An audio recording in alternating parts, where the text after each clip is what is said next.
안녕하세요. 나 팀장의 실무회계입니다. 2024년 기말결산이 일주일 앞으로 다가왔습니다. 오늘부터 각 주제별로 가장 핵심적인 내용을 공부하여 기말결산 오류를 방지하시는데 도움을 드리고자 합니다. 오늘은 연결재무제표 작성에서 가장 핵심적인 내용을 설명드립니다.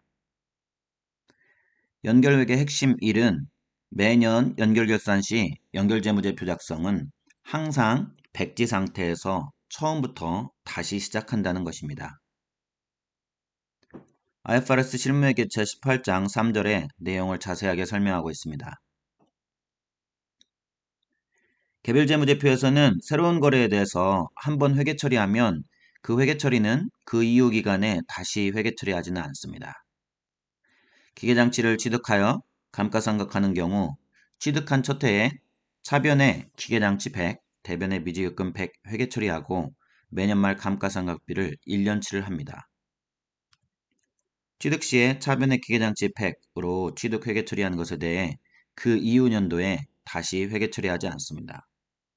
매년 말 감가상각비를 1년치를 하지 2년차라고 해서 2년치를 하거나 3년차라고 해서 3년치 감가상각비를 회계 처리하지는 않습니다.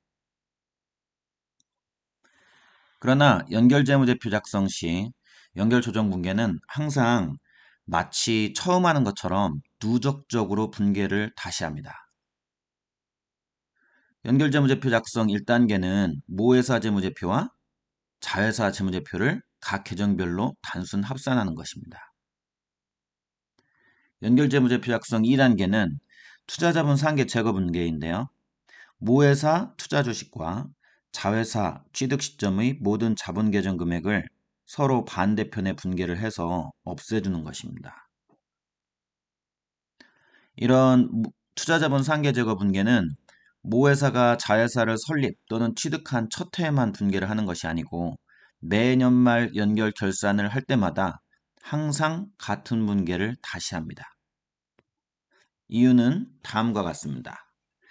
연결 1단계는 모회사와 자회사 재무제표를 단순 합산하는 것인데요. 단순 합산을 위해서 자회사는 모회사 연결 시스템에 접속하여 자회사 재무제표를 업로딩합니다. 이때 자회사가 업로딩하는 재무제표는 설립 이후 매년 말까지 누적된 BS를 그대로 업로딩합니다. 무슨 얘기냐고요?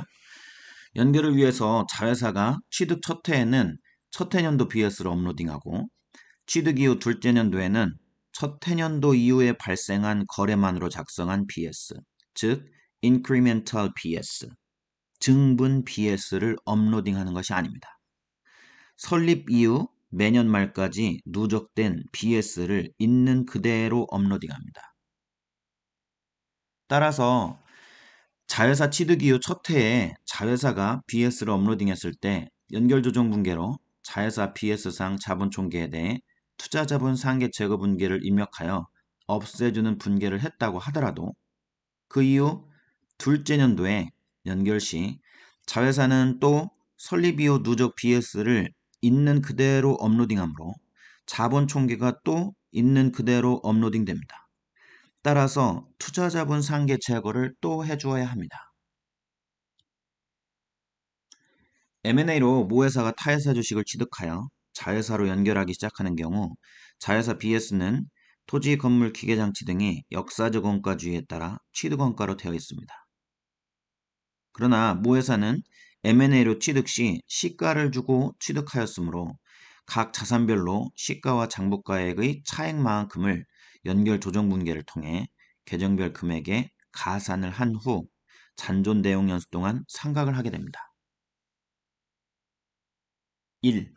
자회사는 자신의 역사적 원가주의 재무제표를 변경하지 않고 그대로 업로딩을 하고 2.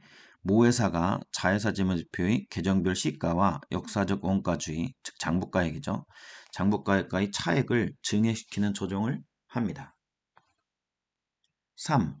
계정별 차액에 대해 잔존 내용 연수 동안 상각하여 증액시킨 자산을 감액시키면서 매출원가 판관비에 반영합니다.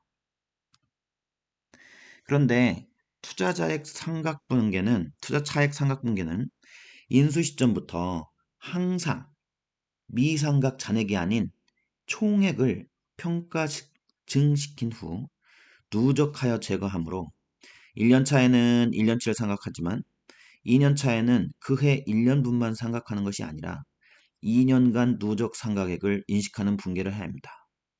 이때 단기분 비용이 아닌 전기분의 비용은 이익잉여금 계정을 사용합니다. 오늘은 연결액의 핵심 1인 매년 연결 결산 시 연결재무제표 작성은 항상 백지 상태에서 처음부터 다시 시작한다는 것을 공부했습니다. 회계 실무자분들이 실무를 하시는데 도움이 된다면 정말 기쁘겠습니다. 감사합니다.